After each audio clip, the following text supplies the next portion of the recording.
Hello aspirants. Last class में मध्य प्रदेश में हमने एमपी ज्योग्राफी स्टार्ट कर दिया था।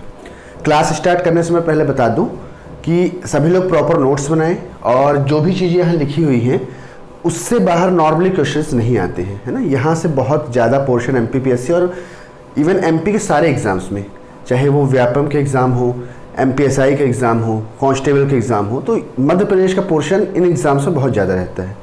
जाहिर सी बात है, मध्य प्रदेश के एग्ज़ाम दे रहे हैं तो पोर्शन तो ज़्यादा रहेगा।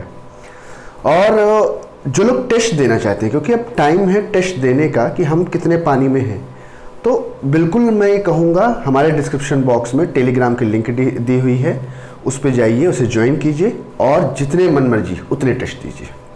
ठीक है, ओके, चलिए क्लास शुरू करते हैं। हमने लास्ट क्लास में मध्य प्रदेश की भौगोलिक संरचना ये स्टार्ट की थी कि फिजिकल डिवीज़न जो है उसके according, on the basis of physical division, Madhya Pradesh has been divided into 7 parts. भौगोलिक संरचना के आधार पर मध्य प्रदेश को 7 भागों में डिवाइड किया गया था। अच्छा, पहले 5 भाग जो हैं वो मध्य उच्च प्रदेश में आते हैं, सेंट्रल हाईलैंड में आते हैं, जिसमें मध्य भारत का पठार आता है, बुंदेलखंड का पठार, रीवा पन्ना का पठार, नर्मदा सोन घाटी, है ना, रीवा पन्ना का पठार, नर्मदा सोन घाटी, और इसके अलावा एक और आपका पठार आता है मालवा का पठार, जो सबसे बड़ा पठार है, मालवा का पठार। और इसके बाद सतपुड़ा मैकल श्रेणी आपका 6वां भौगोलिक प्रदेश होगा, और लास्ट में हम पढ़ेंगे बघेलखंड का पठार, मतलब पूर्वी पठार। तो मैंने लास्ट क्लास में मध्य भारत के पठार की बात की थी कि इसे चंबल उप आर्द्र प्रदेश भी कहा जाता है, यहाँ की फसल नदियों की बात की थी, और बुंदेलखंड के पठार की भी चर्चा हमने कर ली थी। आज जो पठार हम डिस्कस करेंगे वो है रीवा पन्ना का पठार। मतलब हम लास्ट क्लास में ये मध्य भारत का पठार देख चुके हैं, बुंदेलखंड का पठार देख चुके हैं, हमने देखा था ये कहाँ इसका विस्तार है। आज हम देखेंगे रीवा पन्ना का पठार। रीवा पन्ना का पठार अगर दिशा के हिसाब से देखा जाए तो ये पूर्व और उत्तर पूर्व दिशा में है। मालवा के पठार के उत्तर पूर्व दिशा में ये फैला हुआ है। ठीक है, इसका विस्तार जो है कहाँ का है, डीपीएसआर। इसका क्या मतलब हुआ, डी से हुआ आपका दमोह,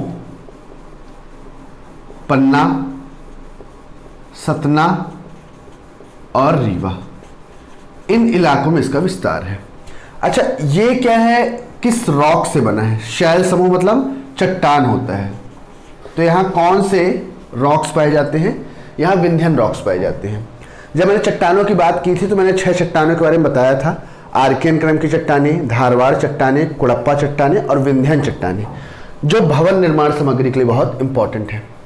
तो इसीलिए यहाँ पे इसे विंध्यन कगारी प्रदेश भी कहा जाता है, इंग्लिश में से स्कार्प लैंड भी कहते हैं। ठीक है, तो रीवा पन्ना के पठार के एक और नाम क्या है, विंध्यन कगारी प्रदेश या स्कार्प लैंड। इसका विस्तार दमोह, पन्ना, सतना, रीवा आदि जिलों में है। यहाँ पे विंध्य शैल समूह या विंध्य रॉक्स पाए जाते हैं। मिट्टी यहाँ पे मैंने पीला क्यों लिखा है, मतलब यहाँ पीली मिट्टी और लाल मिट्टी, ये मुख्य मिट्टियाँ पाई जाती हैं। वर्षा 125 सेंटीमीटर होती है। इससे याद आया, सबसे कम वर्षा कहाँ होती है, भिंड में। हमने डिस्कस किया था, जो मध्य भारत के पठार के अंतर्गत आता था। नदियाँ कौन कौन सी यहाँ पे, नदियाँ यहाँ पे केन, टोंस, सोनार, बेअरमा, बीहड़, ये नदियाँ हैं। और यहाँ पे 2 वाटरफॉल है, जलप्रपात है, एक चचई जलप्रपात है और एक केवटी जलप्रपात है। चचई और केवटी जलप्रपात। यहाँ पे सबसे, अगर फसल की बात करें तो यहाँ पे गेहूं फसल होती है, इसके अलावा ज्वार होता है, तिलहन होता है, ये यहाँ की फसलें हैं। और यहाँ का जो सबसे इम्पॉर्टेंट पेड़ है, वृक्ष है, वो सागौन के पेड़ सबसे ज़्यादा होते हैं। ठीक है, तो रीवा पन्ना के पठार में जानने वाली बातें हो गई। इसका विस्तार कहाँ है, इसमें मिट्टियाँ कौन सी पाई जाती हैं, चट्टानें कौन सी होती हैं, नदियाँ कौन कौन सी हैं। यहाँ की जो हाईएस्ट पीक है, सर्वाधिक ऊंची चोटी, सर्वाधिक ऊंची चोटी जो है वो दमोह में है, दमोह में है, जिसे हम कहते हैं कालूमार, या इसी को कहते हैं सद्भावना शिखर। सद्भावना शिखर, ये रीवा पन्ना का पठार है। ठीक है, तो इस तरह से हम रीवा पन्ना के पठार के बारे में जानते हैं। खनिजों की बात करें तो चूना पत्थर मिलता है, और हमें पता है पन्ना में हीरा मिलता है। ठीक है, तो रीवा पन्ना का पठार यहां पे आपका खत्म होता है। टेक द स्क्रीनशॉट और make it your notes. Better है नोट्स बना के लिखें सभी लोग। मेरा पढ़ने का तरीका वही है कि बेहतर है नोट्स बनाए जाएं, अपने हाथों से नोट्स लिखें। क्या है ना, अपने हाथ का खाना गंदा भी बने तो अच्छा ही लगता है। अब रीवा पन्ना के पठार के बाद जो नेक्स्ट पठार है जो मध्य उच्च प्रदेश में आता है वो है ये सबसे बड़ा पठार, मालवा पठार। मालवा का पठार, मालवा का पठार पूरे भौगोलिक प्रदेश का 27.68% मतलब ऑलमोस्ट 28% कवर कर लेता है। इतना बड़ा पठार है ये बना कैसे था? हमने एक युग की बात की थी, क्रिटेशियस काल। इसके जब अंतिम चरण में, क्रिटेशियस काल के अंतिम चरण में जब दक्कन ट्रैप की जो चट्टानें थी उनका निक्षेपण हुआ। निक्षेपण का क्या मतलब हुआ? डिपोजिशन हुआ। निक्षेपण का क्या मतलब हुआ? इनका डिपोजिशन हुआ। और इससे जो निक्षेपित भूमि या डिपोजिटेड लैंड बनी वही है मालवा का पठार। ये नर्मदा सोन घाटी के ऊपर, मतलब ये नर्मदा सोन घाटी के उत्तर में है, रीवा पन्ना पठार के पश्चिम में है। तो या जब आप मैप के थ्रू देखेंगे तो आपको समझ आएगा कि ये बहुत बड़ा हिस्सा है। सबसे बड़ा भौगोलिक संरचना में सबसे बड़ा पठार मालवा का पठार ही आता है। तो और सबसे छोटा जो है वो बघेलखंड का पठार होता है। हालांकि मैप में एकदम प्रॉपर नहीं है, लेकिन आप ये ध्यान रखें बघेलखंड पठार बहुत छोटा पठार है। तो मालवा का पठार तकरीबन 28% कवर करता है। क्रिटेशियस काल के अंतिम चरण में दक्कन ट्रैप चट्टानों का जब निक्षेपण शुरू हुआ तो उससे जो निक्षेपित भूमि बनी वो मालवा का पठार कहलाता है। ये कहां कहां फैला हुआ है, इसका विस्तार कहां कहां है? इसका विस्तार गुना, राजगढ़, मंदसौर, है ना। यहां पूरा देखेंगे आप लोग जितने हैं मैप से देखेंगे, गुना, राजगढ़, मंदसौर, धार, देवास, इंदौर, रतलाम और भी जो होंगे तो मैप से हम इसे देख सकते हैं। इन इलाकों में ये फैला हुआ है, ये यहां पे इसका विस्तार है। ठीक है, अब जब हमने इसका विस्तार देख लिया तो यहां पे मालवा के पठार में कई छोटी छोटी चोटियां भी आती हैं। इसके अंतर्गत कई छोटे छोटे पठार आते हैं। जैसे यहां पे हो गया सोंधवाना का पठार, सोंधवाना का पठार छोटा सा पठार है ना। इसके अलावा विदिशा की उच्च भूमि, विदिशा हाईलैंड, भोपाल का पठार है ना, सोंधवाना का पठार, भोपाल का पठार और विदिशा, और इसके अलावा एक आएगा सागर का पठार। सागर का पठार, ये छोटे छोटे पठार यहां पे आते हैं। तो हमने इस तरह से देखा मालवा का पठार बना जो सबसे बड़ा भौगोलिक प्रदेश है मध्य प्रदेश का। ओके, नाउ आफ्टर दैट जब हमने देख लिया, इसका विस्तार देख लिया, तो हमें यहां से सबसे इंपॉर्टेंट क्वेश्चन जो बन के आता है, यहां की सर्वाधिक ऊंची चोटी, सर्वाधिक ऊंची चोटी है ना, हाईएस्ट पीक, हाईएस्ट पीक। यह सवाल बहुत बार आता है। मालवा पठार की सबसे ऊंची चोटी है सिगार चोटी। सिगार चोटी बहुत अच्छे से नोट सुना के इसको जितने स्टार देना हो दे दो। सिगार चोटी यहां की सबसे ऊंची चोटी है जो है 881 मीटर। सेकंड हाईएस्ट जो है वो है जाना पाव चोटी। जाना पाव चोटी ये भी बहुत इंपॉर्टेंट नाम है क्योंकि यहीं पे चंबल का उद्गम यहीं से होता है। ठीक है, जाना पाव चोटी। तो ये 854 मीटर है, 854 मीटर्स। और उसके बाद आती है आपकी धजारी चोटी थर्ड नंबर पे। मतलब ये तीन चोटियां यहाँ बहुत इंपॉर्टेंट है। ये तकरीबन 810 मीटर है, 810 मीटर ऊंची चोटी। ठीक है, तो मालवा पठार की खास बातें हो गई जो हमने यहां पे देख ली। इसके अलावा क्योंकि ये दक्कन ट्रैप के चट्टानों से बनी, मतलब किससे बनी हुई है? ये लावा से बनी है, ज्वालामुखी से निर्मित है। मालवा की चोटी जो है ये ज्वालामुखी के लावा से बनी हुई है, ये हमने जाना। तो यहां पे मिट्टियां कौन सी होंगी? जाहिर सी बात है यहां मिट्टी मिलेगी काली, और वो भी कैसी मिट्टी? गहरी काली मिट्टी, गहरी काली मिट्टी। यहां पे कौन सी मिट्टी है? गहरी काली मिट्टी है, ठीक है। और यहां पे फसल जो होती है काली मिट्टी का, कपास, गेहूं, कुछ मतलब सोयाबीन,